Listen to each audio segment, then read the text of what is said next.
Welcome back. You're listening to Home Wizards, where we love to improve your home and improve your life. I'm Cindy Dole. And I'm Eric Stromer. And Marilyn's coming.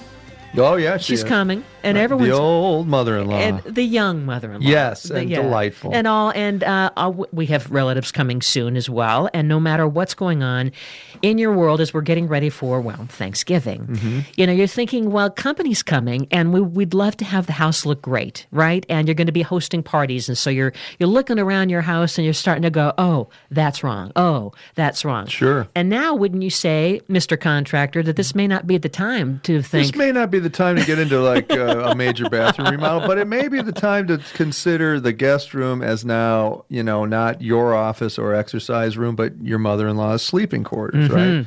So what can you do to gussy that room up? Well, as we all know, those of you who have listened know that I always put a framed photo of myself on my mother's bedside table with a thumbs up. It's loving. Acknowledging her as she's falling asleep. I find it often face down after she's been I actually do. But it almost she loves me, but she doesn't want to sleep next to me. So, but there are some cute things that you can do to welcome your house guests. But even before you do that, just to kind of realistically get ready for company that's coming. Because you're looking around the house, and as holiday parties are just right around the corner, you might be a little nervous. It is stressful because you go, gosh, I wish I could redo the living room and the kitchen. Right. But typically, that's going to take 2 to 3 months of planning. So that's exactly right. That is not a realistic thing. You could do some minor landscaping things if you wanted to have just some nice potted things on the front stoop as the folks show up. Yeah. Go ahead. How about also using this time to, basically shop your house? Basically go from room to room and shop your house. Say, I love this table. I love this armoire. I love this blanket. I love these pillows. Take them from your bedroom, and now they're in the living room or they're in the guest room. So now it looks like it's new and different, but you've just used things you already have. Sure. And how about using the holidays as a time to kind of take a look at how your home acts and performs when people are over, what's needed. So maybe you can't certainly you can't do the big remodel now, but you can learn from your space and go, okay, for next time, we're realizing right. That's actually a really good point. People are tripping over each other. If you haven't entertained in your home, like if this is a new place for you, you're going to soon find out what works and what doesn't. And that's even flow. Where do people line up for the buffet when they're, walking into the kitchen? Is the kitchen the entertainment area that you want everybody to focus on? Do you want to kind of usher them out into the family room area? If you do, then how do you adorn that space to make it more inviting? Because everybody does always want to stand right over me when I'm making the gravy. Hey, how you been? And you're like, get away. I'm trying to do things here, right? Yeah. So you may want to kind of figure out what some secondary entertaining keep people busy areas. Away from you. And not only that, if you don't want to keep them away from you, then put them to work at least. Or give them a bar stool. That's right. And now they can sit there give and them a chopping participate. Station. Exactly, you know what I mean? Exactly. So no matter what you have, whatever your needs are, and how your guests like to be, that's kind of something to add to your checklist. So maybe this is the time, as we're getting ready for the holiday, to create a new home planner notebook and have like a section on holiday entertaining and how your home is and how you'd like it and prefer it to be. Sure. And by the way, to that may mean something as simple as creating a nice entertainment area to watch the big football games that are going to be happening, right? Yes. So then where's the remote? I lose it all the time. I love your idea of this may be the time to do the old cut the book out. Yes. And have the remote in the book, like the preacher used to put the handgun in the Bible in the old Westerns. Well, you do the same thing with the remote, so you know where it is. It's a nice looking thing. So it might be like efficiency is all you're after in this experience. Not painting the room, not dramatically rearranging things, but just maybe the efficiency of entertainment and how do we make this room work for everybody, right? If you did want to do something for your kitchen. Let's say that you know that you can't do a major kitchen remodel, but perhaps if I'll give you knobs. You could do knobs. Love it. If you're looking for something that's kind of gussy up the space, some quick. You could do it on a Sunday. 2.5 hours later, pre-drill some holes in your cabinetry, install brand new knobs. If you're replacing existing ones, you're going to take those to the store to get the new knobs so that you know the right screw lengths. Because that really always is an issue when you come back and it's too short of a screw, it doesn't work. Or make sure you're not going from one hole to two and you haven't accounted for pre-drilling the second hole. There's all those things to think about. But I like knobs as a potential little short, easy remodel before the holidays. It's the bling. It looks cute. It's updated. What if you, because you know that you're going to be doing a lot of chopping in the kitchen, and here while you're doing the gravy, it's okay for your friend maybe to help with the chopping of the onions. Yeah. Because they don't mind if their eyes are burning. In fact, they're wearing the special goggles that you can get. I love to prevent. the onion cutting goggles. But let's say that you're not really keen with what your chopping board is. Yeah. Could we, in the next day or so, get some kind of a slab of something to just put on top of our existing surface so it looks... Well, that's kind of a great idea. You know, they sell the pre-existing butcher block counters that you can buy by the linear foot. Okay. So, for example, think about this. Countertop depths are around 22 inches, right? They sell those slabs. I think they're 8 feet by 22 inches. You can buy one of those and you can cut it to size, or you can have the guys at the shop do it for you. Just cut off maybe a 2-foot section by 22 inches. That's a beautiful, huge, great size cutting board that can then go on your existing tile counter.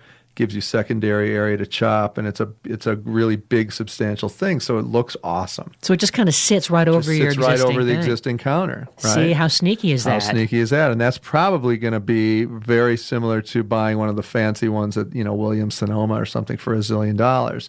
You can get one of these things and just cross-cut it if you've got a skill saw of some sort, or have them do it at the yard when you buy the piece, and they usually sell it per linear foot, I think, or it may be you may be able to get like minimum sections of like 4 feet. Mm-hmm. So, you could make one and then give one away for the holiday season. Here's a cutting board. Why not? And you can have it cut so that, let's say, if you had, your counter goes right up against the wall to the left of the stove, let's say, and it would just kind of be cut flat so it's up right up against the wall. That's right. And then the lip kind of goes over the other edges. There may not be a lip. It would just be squared off. Just squared off. Yeah. So it just looks like a big, huge piece of 2-inch thick wood. That sounds really great. Yeah, right? And we should maybe pre-treat it so we can cut right onto You could put some oil on it. A lot of times they'll do, just olive oil will work, or mineral oil of some sort if you want a darker, deeper kind of look to it. So, yeah. And then that's a good thing, because if you do have an existing counter that you're wary of cutting on, and you're just going to dedicate this to cut on everything, it doesn't make any difference.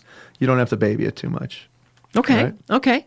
Now, what else? That. What else? Maybe could we? I know we could change our pendant light if you wanted. That would be kind of cool. I mean, that's you have to have some electrical information and understanding. So if it's something as simple as just unscrewing an existing light and replacing out that with a new one, pretty simple thing to do. If you've got to get electrical in there and put a new box in, more like an electrician's job to come in. But keep in mind, pendant lighting for each individual hole that you're going to put a new light in, probably about $125 an opening.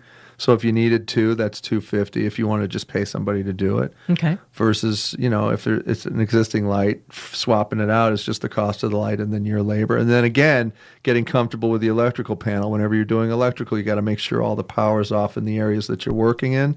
So here's how it goes. Your husband is outside by the panel, you're inside, and you go, okay, and then he goes click, click with the panel outside, and you go, no, and then click, click, and then about 3 later, you'll find the right one. You turn it on again, he turns it on, it's on, turn it on, okay, that's the one, and then you make sure that one's off. At that point, you label with a Sharpie, kitchen, sconces, right side of kitchen. You got to do that. So if you've done that with all your switches, it's a really, really positive thing to know. We just did this last weekend, but we were on each other's cell phones. So we didn't have to do the, can you hear me? Oh, that's good. It's like you're just calling each other. That's like a military Navy SEAL espionage. Operation. Yeah, that's fantastic. Anyway, there's all these kind of great ideas that you can do, whether it's for your kitchen or for your guest room, to outfit the bed, to make sure there's ample sleeping pillows and sheets. Well, like for example, towels. we talk about this a lot, but your guest room, which is now your office, but you're going back to a guest room for the company that's here. Why not just have a nice tray, and on that tray you would have maybe a bowl of, some sort of potpourri. I mean, there's so much to do. No, I can't stop doing it. We have some more ideas to help you get prepared for guests, because, come on, let's face it, Thanksgiving is coming, and we know the company is coming. We have some more ideas for you to make that bedroom, that bathroom just look like it is a resort for the loved ones. Eric Stormer, Cindy Dole, you're listening to Home Wizards. This year when I count my blessings. Come on, You're listening to Home Wizards, where we love to improve your home and improve your life. I'm Cindy Dole. Hey, I'm Eric Stromer. And we're talking about getting ready for holiday guests. Yeah. And preparing your house for those guests. I mean, I loved your idea of the butcher block for the kitchen, because now, that good?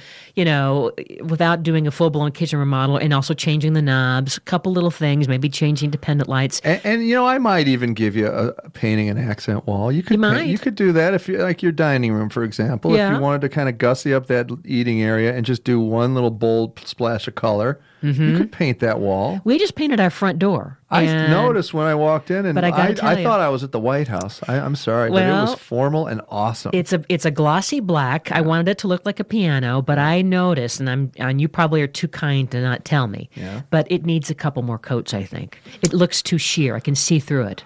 Even though I'm going to have to re-examine it. I didn't notice that immediately. Yeah.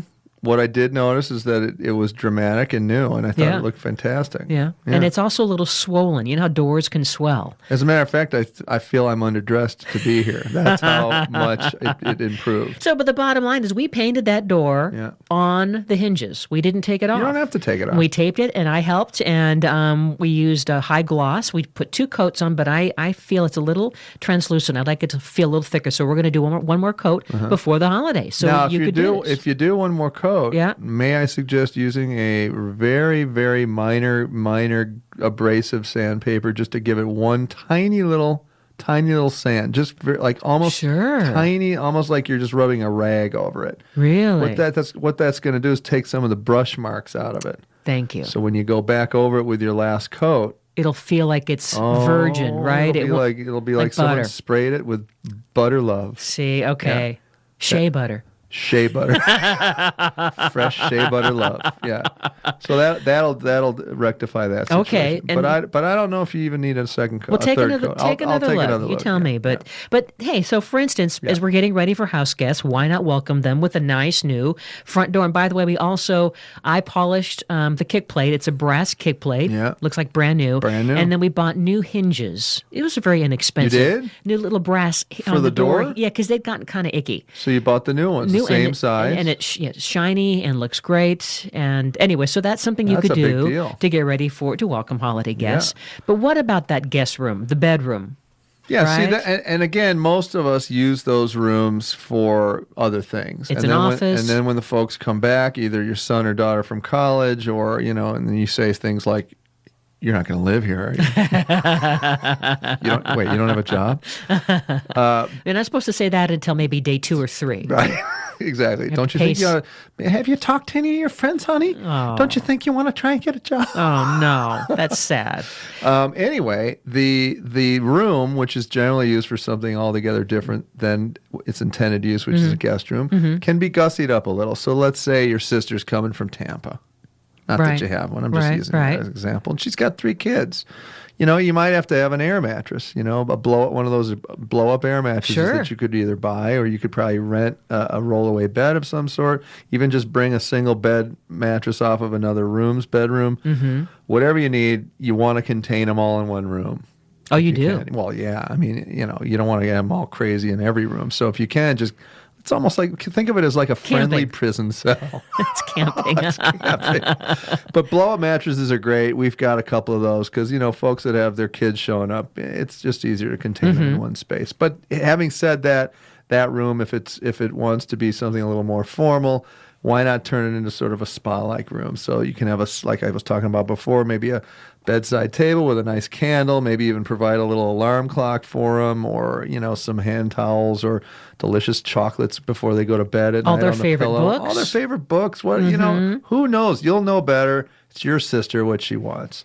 And give her something nice that she thinks would make that room special. And if you can, I love the idea of some nice, really high quality, new, fresh sheets. Yeah. And, no because let's tell them, please, let's go over the thread count fallacy. It's a joke. Yeah, we got to tell them that. Well, because a lot of times you think we are led to believe that if you have a higher thread count, that it's going 10,000 thread count. Yeah, that it's going to be more luscious. Right. And we've tried it, and it isn't necessarily the case. No, it's all about the Egyptian. It's the Egyptian cotton. Hello. It's a thicker. It's just more luxurious, more buttery kind of a sheet. So if you can afford it, highly recommend, at the very least, just treating your guest and your guests to just a spa night of sleeping with great sheets and pillows. That's right. And when you get the sheets, build in an extra day to wash them once, because if you wash them once and then put them on, man, what a huge difference. Because if you put them on right out of the box, it feels like you're laying in some sort of a starch fest. Yeah. It's just not. This is more fluffy and probably more sanitary too. Yeah.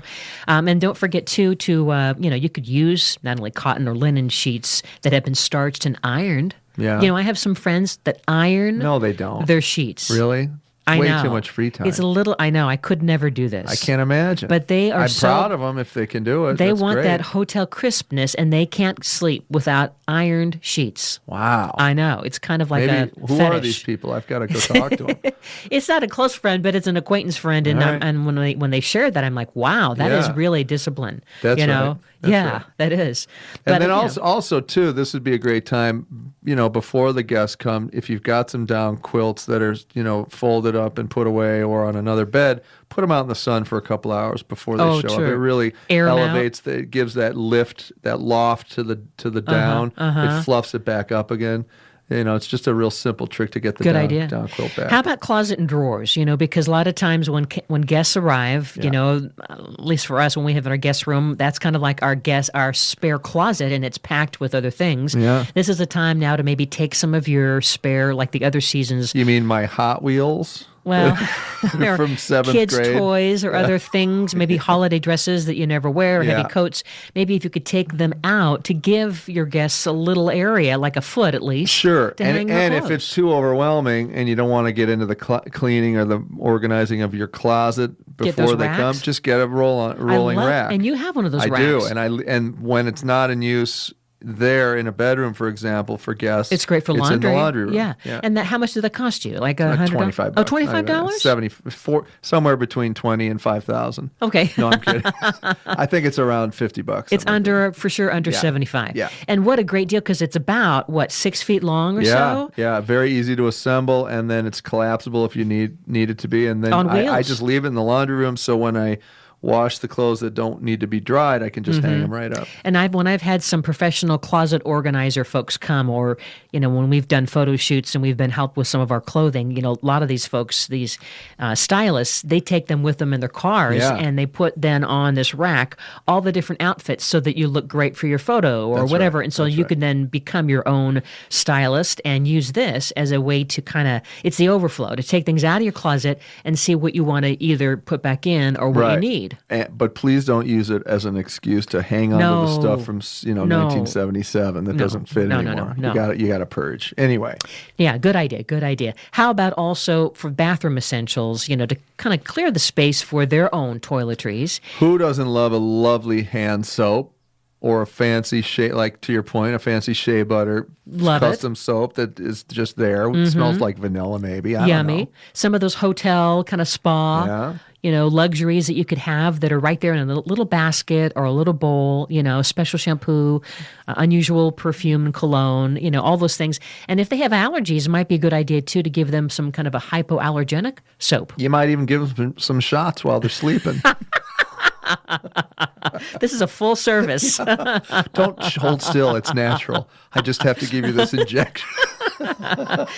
Space permitting, it's kind of nice too, just like when you're in a nice hotel room. Have you noticed how a lot of times, even inexpensive hotel rooms, they have not just a bed, but there's a quote-unquote sitting area. Yeah. That's right. It's not big, but it's off to the corner where maybe there's a little table and a chair where you could maybe put your laptop, or you could just kind of nice little work light, read a book, or whatever. You might even have some, if you've got an extra power cord or somewhere to plug in your phone and all that charging good stuff. station. Make sure they all know where that is. So, let's see. Now here's the other key.